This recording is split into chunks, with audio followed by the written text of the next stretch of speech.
Il lavaggio è un momento fondamentale del processo di restauro di un tappeto e, come tutte le operazioni di pulitura, è propedeutica al recupero dei valori formali e cromatici del manufatto tessile.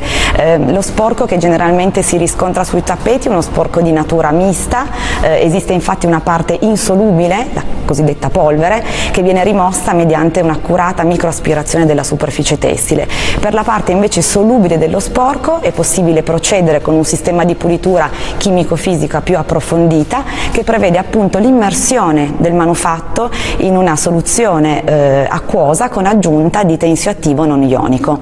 Il restauratore non arriva a questo tipo di pulitura chimico-fisica in modo affrettato, casuale o impreparato. In realtà infatti esistono proprio delle procedure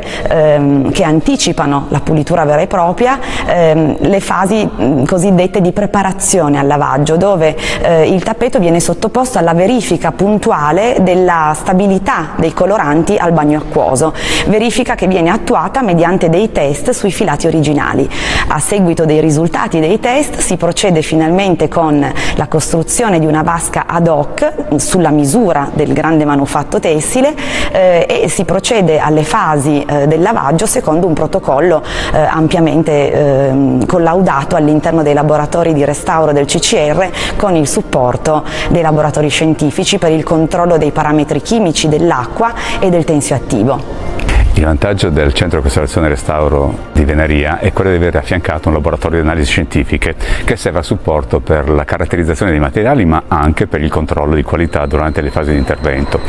La pulitura è senz'altro uno dei momenti più critici di tutti gli interventi di restauro.